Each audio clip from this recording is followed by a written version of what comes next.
Hello दोस्तों, कैसे हैं आप सभी लोग। आज के इस वीडियो में ज्योग्राफी का अगला टॉपिक हम डिस्कस कर रहे हैं जो कि है सॉइल, भारत की मिट्टी। और बहुत इंपॉर्टेंट टॉपिक के क्वेश्चन हमको यहाँ से ज़रूर देखने को मिलते हैं इस टॉपिक से, तो ध्यान से समझिएगा। इस लेक्चर में हम मिट्टी के स्ट्रक्चर को समझेंगे, मिट्टी की संरचना जो होती है वो किस तरीके की होती है उसको लेकर हम बात करेंगे। ह्यूमस क्या होता है उसको लेकर क्लियर करने वाले हैं। मिट्टी के जो सॉइल है उसके अलग अलग टाइप होते हैं, उनको हम डिस्कस करेंगे। 8 अलग अलग टाइप है सॉइल के, उन सभी के बारे में इंफॉर्मेशन कवर करने वाले हैं। इसके अलावा एसिटिक एंड अल्कलाइन सॉइल क्या होती है उसको हम डिस्कस करेंगे। रिसेंटली काफ़ी क्वेश्चन पूछे आ रहे हैं इस सेक्शन से। लास्ट में हम सॉइल इरोजन को कवर करने वाले हैं। तो चलिए सेशन को हम स्टार्ट करते हैं। देखिए, लेक्चर को स्टार्ट करूं उससे पहले कुछ ऐसे टर्म्स है, अगर आपको वो टर्म्स क्लियर नहीं होगी तो थोड़ा समझना मुश्किल हो जाता है। तो बिफोर लेक्चर को स्टार्ट करें उससे पहले कुछ टर्म्स है, इनको पहले हम क्लियर कर लेते हैं। सबसे पहली टर्म आती है हमारी ऑर्गेनिक मैटर। ऑर्गेनिक मैटर क्या होता है, जैविक पदार्थ क्या होते हैं। तो फ्रेंड्स, ऑर्गेनिक मैटर वो नेचुरल सब्सटेंसेस होते हैं, प्राकृतिक पदार्थ होते हैं जो पेड़ों पौधों के पत्ते या फिर जानवरों के जो अवशेष होते हैं, रिमेन्स होते हैं, उनसे बने हुए होते हैं। जब ये चीज़ें सड़ती है और गलती है तो वह मिट्टी में मिल जाती है और उसे न्यूट्रिएंट्स जो है वो प्रदान करती है मिट्टी को। उन्हें क्या बोलते हैं, ऑर्गेनिक मैटर कहते हैं। समझ में आ गया आपको। नेचुरल सब्सटेंस होते हैं जो कि पौधों पेड़ों के पत्तों और जानवरों के अवशेष से बने हुए होते हैं। इसके बाद अगली टर्म आती है डीकम्पोजिशन, अपघटन।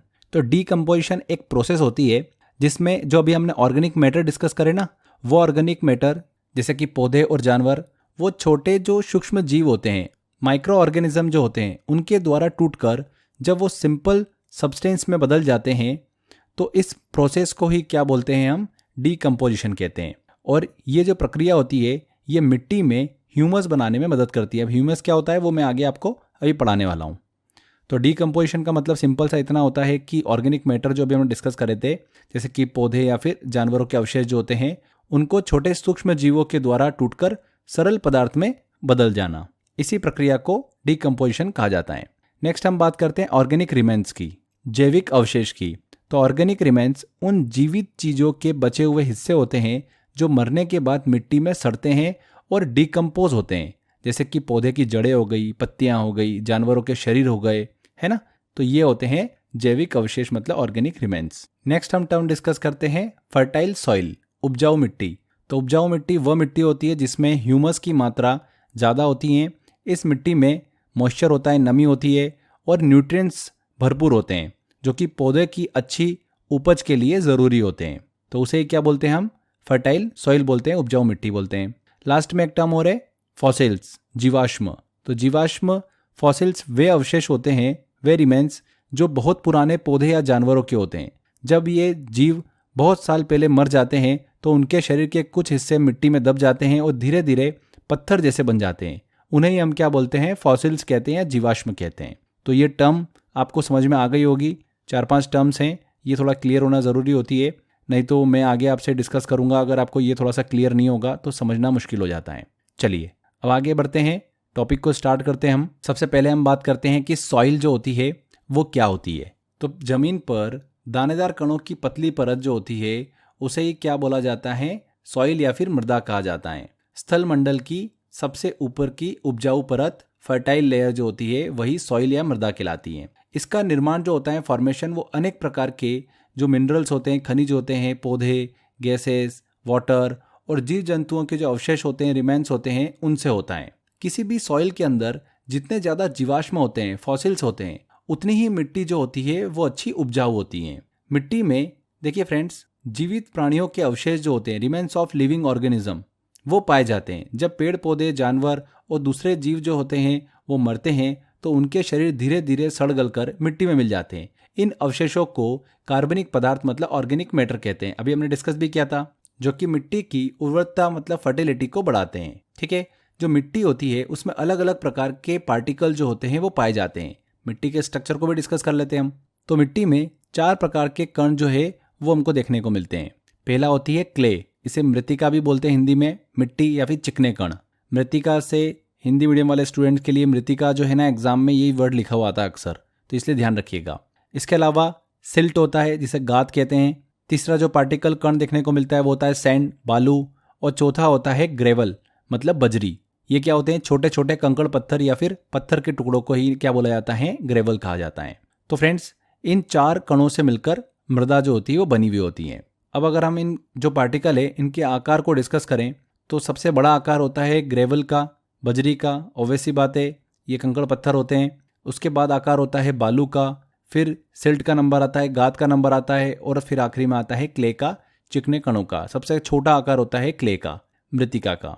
अब एक छोटा सा कॉन्सेप्ट है, आप थोड़ा क्लियर रखिएगा कि जिस कण का आकार जितना छोटा होता है उसमें उतनी पानी सोखने की क्षमता जो होती है, वाटर रिटेंशन कैपेसिटी जो होती है वो उतनी ही अधिक होती है। तो सबसे अधिक जल सोखने की क्षमता जो होगी यहाँ पर क्ले में होती है, मृतिका की होती है। आगे देखिए फ्रेंड्स, एक टर्म को हम डिस्कस करते हैं जो कि अभी हमने 2-3 बार भी डिस्कस किया है, ह्यूमस। ह्यूमस क्या होता है? तो ह्यूमस क्या होता है, गाढ़े भूरे या फिर काले रंग का कार्बनिक पदार्थ, मतलब ऑर्गेनिक मटेरियल ही होता है। पेड़ पौधे, पत्तों या फिर सूक्ष्म जीवों के डीकम्पोजिशन से जो ऑर्गेनिक मटेरियल निर्मित होता है उसे ही क्या बोलते हैं, ह्यूमस कहते हैं। ये जो भारत की सॉइल होती है उसमें कम मात्रा में पाया जाता है, मिट्टी के लिए वो जरूरी होता है। ये अलग अलग मिट्टी में ह्यूमस की मात्रा अलग अलग होती है। ह्यूमस मिट्टी में मॉइस्चर को बनाए रखने में बहुत ही हेल्प करता है। ह्यूमस मिट्टी की जो वाटर रिटेंशन पावर होती है, कैपेसिटी होती है, उसको भी बढ़ाता है और पौधों की जड़ों को आवश्यक पोषक तत्व जो होते हैं, न्यूट्रिएंट्स, वो भी प्रदान करता है। इसीलिए मिट्टी में ह्यूमस की मात्रा ज़रूरी होती है। बट भारत की जो मिट्टी है उसके अंदर ह्यूमस की मात्रा जो होती है वो कम पाई जाती है। आगे फ्रेंड्स, अब हम सॉइल के अलग अलग टाइप को भी डिस्कस करते हैं।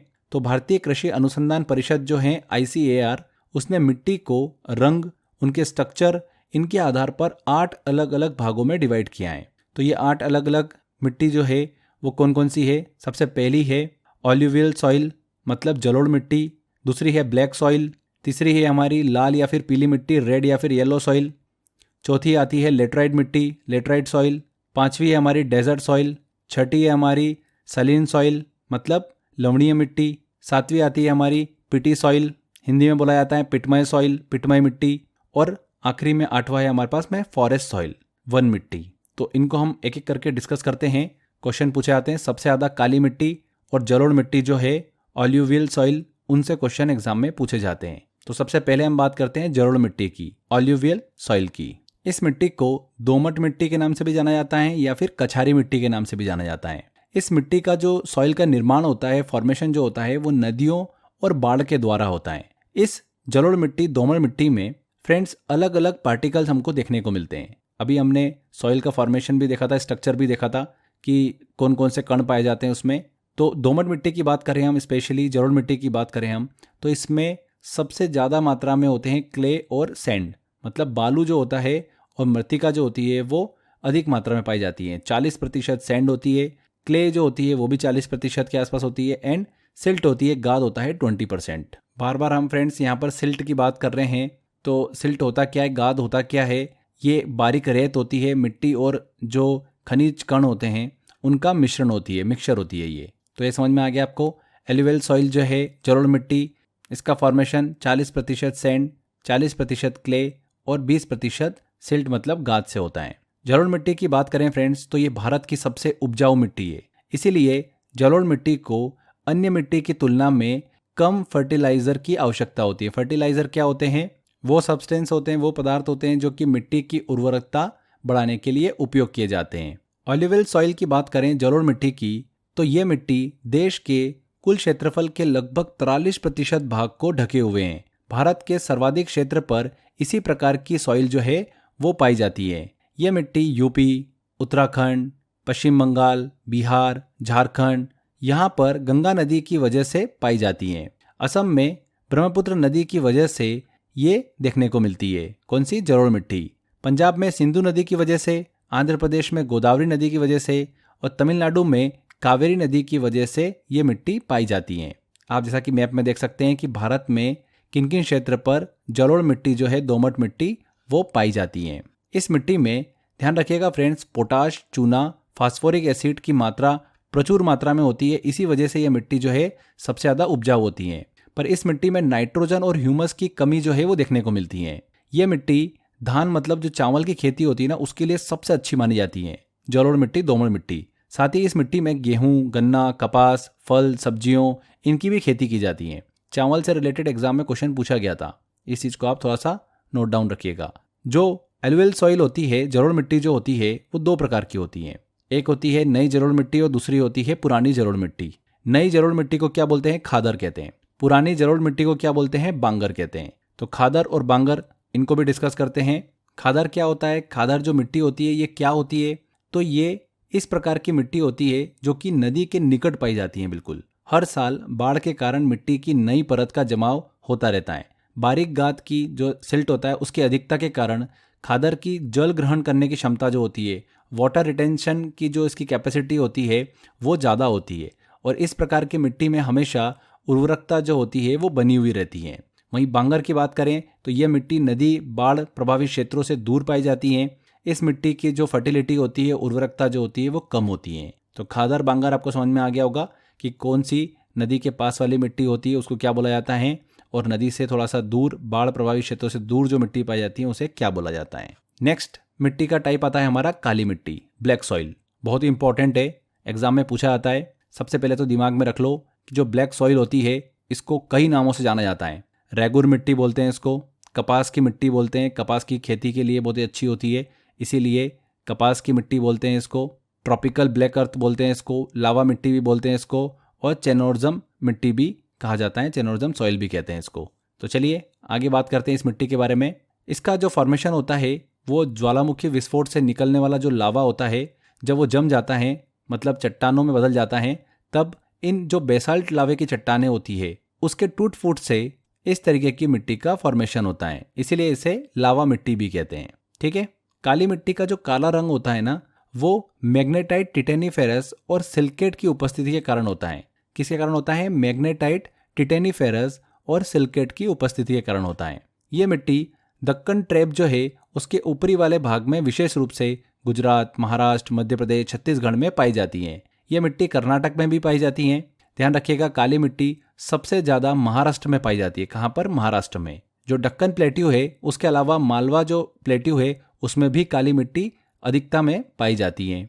काली मिट्टी कपास की खेती, कॉटन फार्मिंग जो होता है ना, उसके लिए बहुत ही ज़्यादा उपयुक्त होती है, इसीलिए इसे कॉटन सॉइल के नाम से भी जाना जाता है, कपास की मिट्टी के नाम से भी जाना जाता है। ये सॉइल में अन्य फसल जैसे कि धान, गन्ना, इन सब की भी खेती की जाती है। ब्लैक सॉइल जो होती है ये बहुत महीन कणों से मिलकर, मतलब क्ले से मिलकर बनी हुई होती है, जिसके कारण इसमें पानी सोखने की क्षमता जो होती है, वाटर रिटेंशन कैपेसिटी जो होती है वो अधिक होती है और लंबे समय तक इसमें नमी बनी रहती है। इसीलिए काली मिट्टी को सिंचाई की कम आवश्यकता होती है, कम पानी की जरूरत होती है, जिसके कारण इसे स्वतः जुताई वाली मिट्टी भी कहा जाता है। ये भी एग्जाम में क्वेश्चन पूछा गया था कि स्वतः जुताई वाली मिट्टी किसे कहा जाता है? किसे कहा जाता है? काली मिट्टी को, क्योंकि इसकी वाटर रिटेंशन कैपेसिटी जो होती है वो ज़्यादा होती है, इसमें नमी हमेशा बनी रहती है। इस मिट्टी में नाइट्रोजन, ह्यूमस जो जैविक पदार्थ है हमने डिस्कस करा भी, उसकी कमी पाई जाती है। जो प्रायद्वीपीय भारत है, पेनिनसुलर इंडिया है, उसके अंदर काली मिट्टी जो है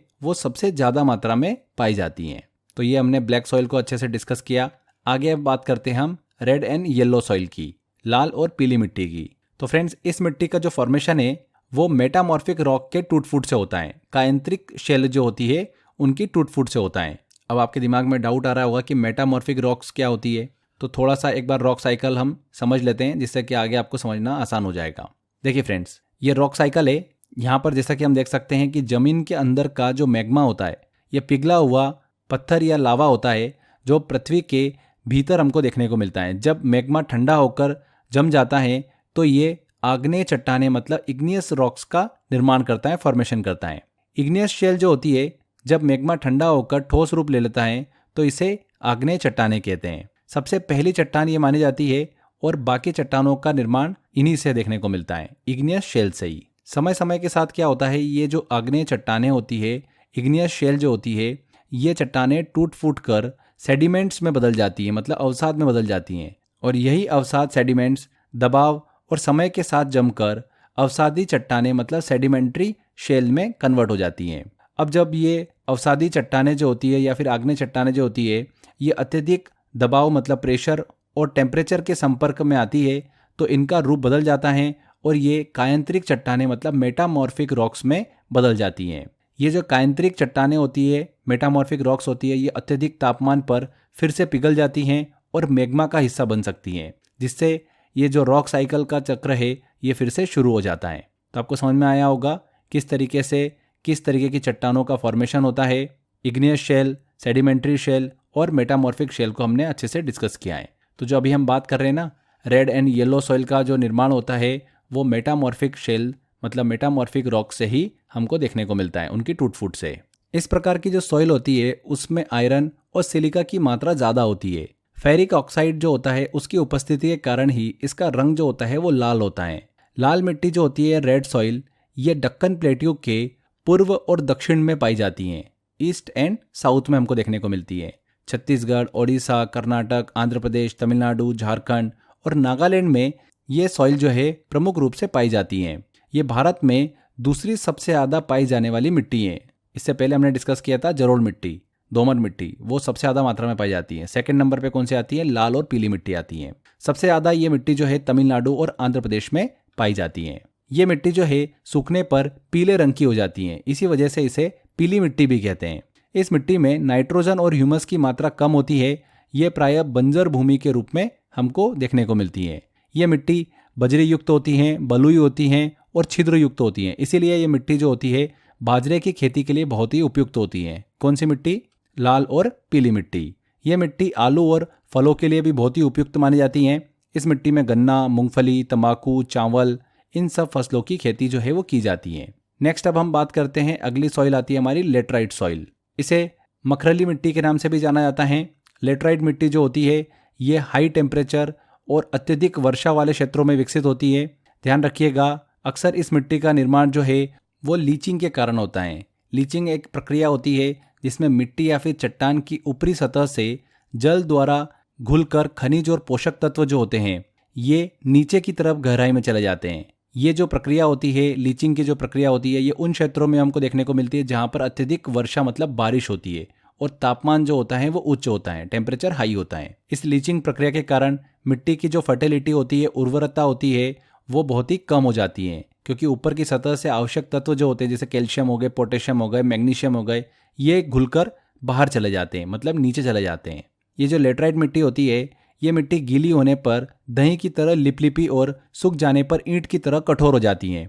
इस वजह से इसे ईंटों से बनी मिट्टी भी कहते हैं। क्या बोलते हैं? ईंटों से बनी मिट्टी।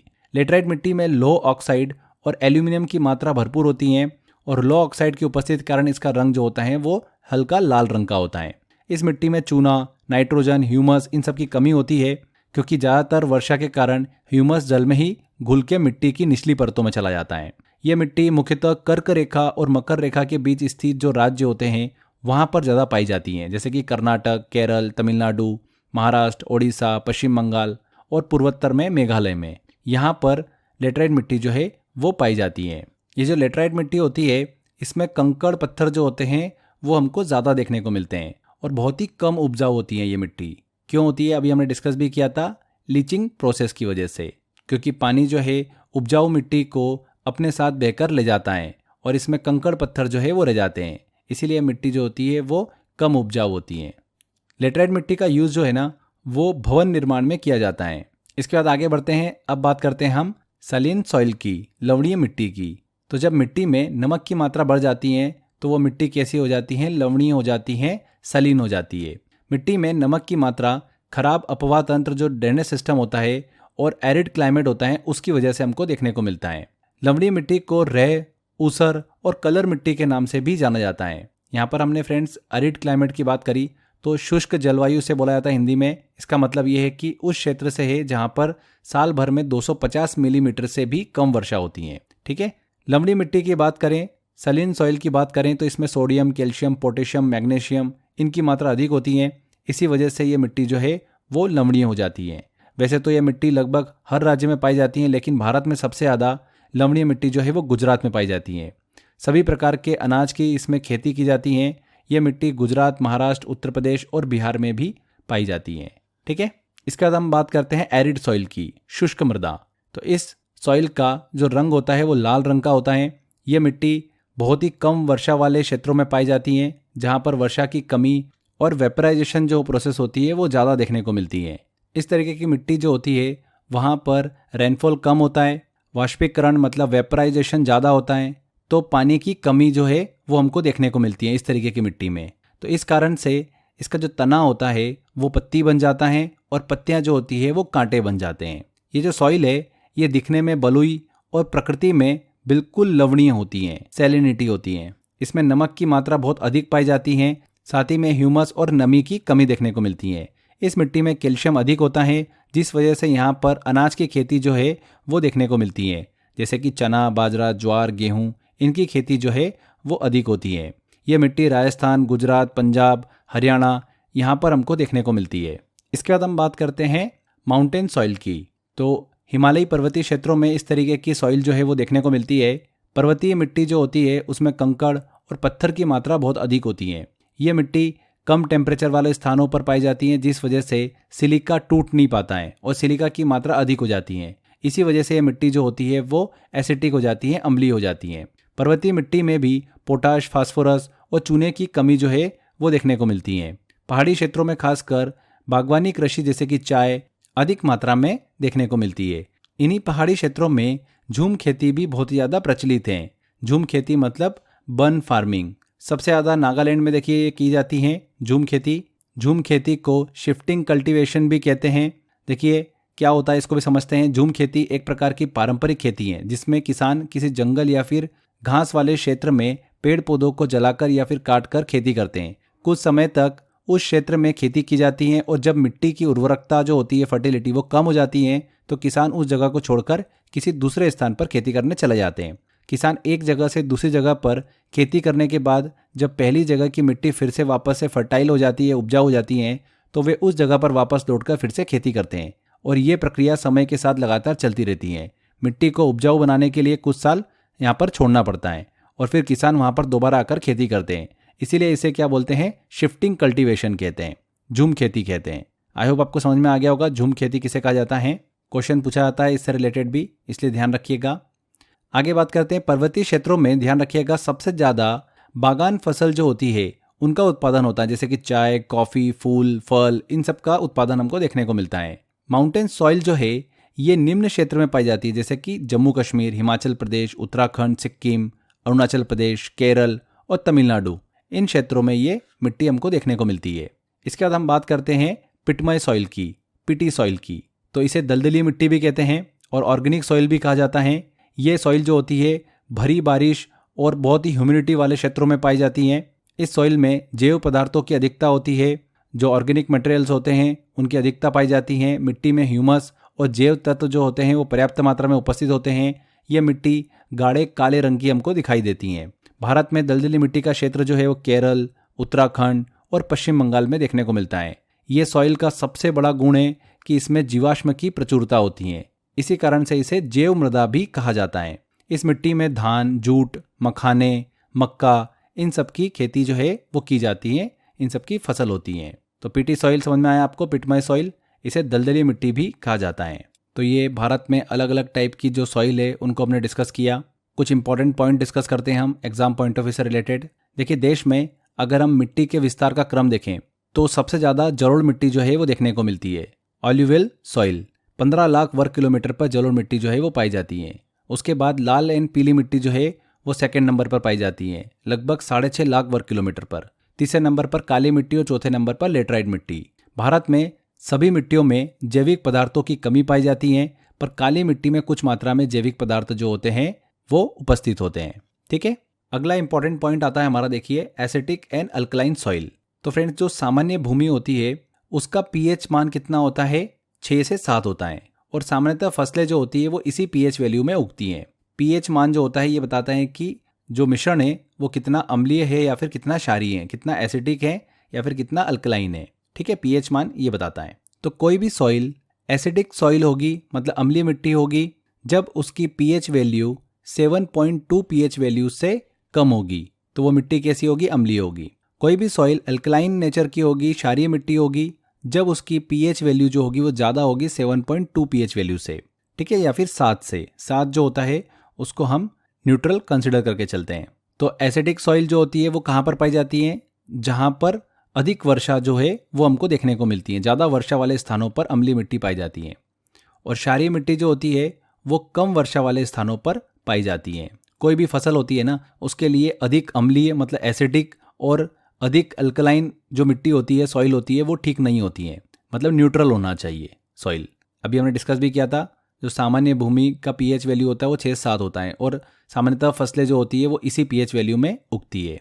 अब देखिए एग्जाम में यहाँ से क्वेश्चन ऐसा पूछते हैं कि अगर मिट्टी अम्लीय हो जाती है, एसिडिक हो जाती है या फिर मिट्टी अल्कलाइन हो जाती है तो उसको ठीक करने के लिए क्या करते हैं। तो फ्रेंड्स, अगर सॉइल एसिडिक हो जाती है तो मिट्टी में अम्लीयता कम करने के लिए उसमें लाइम मतलब चूने का उपयोग किया जाता है। वहीं अगर मिट्टी में क्षारीयता मतलब अल्कलाइन जो है वो बढ़ जाता है तो उसको कम करने के लिए जिप्सम का उपयोग किया जाता है। अम्लीयता कम करना है तो चूने का उपयोग होता है, लाइम का यूज़ किया जाता है। वहीं अल्कलाइन जो नेचर है मिट्टी का वो कम करने के लिए, क्षारीयता कम करने के लिए जिप्सम का यूज़ किया जाता है। सबसे ज़्यादा क्षारीय मिट्टी जो होती है, अल्कलाइन नेचर की जो मिट्टी होती है वो यूपी में पाई जाती है। कहाँ पर? यूपी में। और जो अम्लीय मिट्टी होती है वो चाय बागानों के लिए बहुत ही उपयुक्त होती है। चाय बागानों में जब पानी का निकास अच्छा होता है तो वो बहुत अच्छा माना जाता है, इसीलिए पर्वतीय ढालों पर इसे उगाया जाता है। चाय की जो खेती होती है वो पर्वतीय ढालों पर की जाती है। चलिए आगे बढ़ते हैं। अगला सेक्शन आता है, देखिए हमारा इसके अंदर सॉइल इरोजन, मृदा अपरदन। ये क्या होता है इसको डिस्कस करते हैं हम। देखिए सॉइल इरोजन जो है ना, ये सॉइल की एक बहुत ही प्रमुख समस्याओं में से एक है। सॉइल एरिया में प्लांट्स जब नहीं होने के कारण, प्राकृतिक कारणों के चलते जब सॉइल जो होती है वो खंडित होकर टूट टूट कर बहने लगती है तो इसे ही हम क्या बोलते हैं? सॉइल इरोजन कहते हैं, मृदा अपरदन कहते हैं। मिट्टी का टूट टूट कर बह जाना प्राकृतिक कारणों के चलते, उसे ही हम क्या बोलते हैं? सॉइल इरोजन कहते हैं। अब मृदा अपरदन, सॉइल इरोजन के बहुत सारे कारण हो सकते हैं। तीव्र मूसलाधार बारिश इसका प्रमुख कारण हो सकती है। वनों की कटाई करना भी इसका कारण माना जाता है। झूम कृषि जो होती है वो भी माना जाता है। तीव्र वायु का चलना भी, बहुत तेज हवा चल रही है, वो भी एक रीज़न माना जाता है। इसके अलावा अवैज्ञानिक कृषि भी माना जाते हैं, जैसे अत्यधिक सिंचाई और उर्वरक का उपयोग करना, फर्टिलाइज़र का बहुत ज़्यादा उपयोग करना, या फिर खुदाई, सड़क निर्माण, बांध को बनाना। ये सब रीज़न जो है वो माने जाते हैं सॉइल इरोजन के। आगे देखिए, सॉइल इरोजन के अलग अलग टाइप हैं, 4 टाइप हैं। चारों को लेकर डिस्कस करते हैं। सबसे पहला होता है हमारा, देखिए, स्प्लैश इरोजन मतलब आसफाल अपरदन। दूसरा होता है हमारा शीट इरोजन, परत अपरदन। तीसरा होता है रील इरोजन और चौथा होता है गली इरोजन मतलब अवनालिका अपरदन। चारों बहुत ही इंपॉर्टेंट है, क्वेश्चन बनता है यहाँ से। स्प्लैश इरोजन की बात करें तो जब वर्षा की बूंद सीधे मिट्टी पर गिरती हैं तब मिट्टी के कण जो होते हैं, पार्टिकल, वो मुख्य भूमि से अलग हो जाते हैं। इसे ही हम क्या बोलते हैं? आसफाल इरोजन या फिर स्प्लैश इरोजन कहते हैं। इसके बाद हम बात करते हैं शीट इरोजन की, परत अपरदन। तो यहाँ पर परत की बात हो रही है ऊपर की, तो मृदा की ऊपरी परत के इरोजन को क्या कहा जाता है? परत इरोजन या फिर शीट इरोजन कहते हैं। ये इरोजन जो होता है समतल भूमि पर मूसलाधार बारिश के बाद होता है। इसमें मृदा का दिखना, सॉइल का दिखना जो है वो कम हो जाता है और ये बहुत ही हानिकारक होता है, क्योंकि मिट्टी की जो सूक्ष्म और अधिक उर्वरक परत होती है वो हट जाती है इसके अंदर। तो मिट्टी की सूक्ष्म परत जो है वो हट जाती है शीट इरोजन में। रील इरोजन की बात करें तो मूसलाधार वर्षा के कारण जब सॉइल की कमजोर परत का हट जाना और कठोर मृदा में नालियों का बनना क्या कहलाता है? रील इरोजन कहलाता है। इसमें हमको अलग अलग नालियाँ जो है, छोटी छोटी नालियाँ देखने को मिल जाती हैं। लास्ट में आता है हमारा गली इरोजन, अवनालिका अपरदन। जब सतही जल की मात्रा बढ़ जाती है, ढलानों पर जल का जो वेलोसिटी है वो भी बढ़ जाता है, जिसके कारण धाराएं जो है बहुत चौड़ी हो जाती हैं और अवनालिकाएं मतलब गली में बदल जाती हैं और आगे जाकर ये बहुत ही बड़े बड़े गड्ढों में परिवर्तित हो जाती हैं, जैसे कि 50 से 100 फीट तक के गहरे गड्ढे। उसी को हम क्या बोलते हैं? गली इरोजन कहते हैं। तो चारों आपको सॉइल के इरोजन के टाइप समझ में आ गए होंगे। स्प्लैश इरोजन में क्या हो रहा है? मिट्टी के कण ऊपर के हट रहे हैं जब वर्षा की बूंद सीधे मिट्टी पर गिरती है तब, ठीक है, उसी को बोलते हैं स्प्लैश इरोजन। शीट इरोजन में क्या होता है? ऊपर की जो परत होती है, लेयर होती है, वो हट जाती है, सूक्ष्म लेयर। रील इरोजन में क्या होता है? छोटी छोटी नालियाँ बन जाती हैं। और गली इरोजन में क्या होता है? बड़ी बड़ी नालियाँ जो है वो हमको देखने को मिलती है।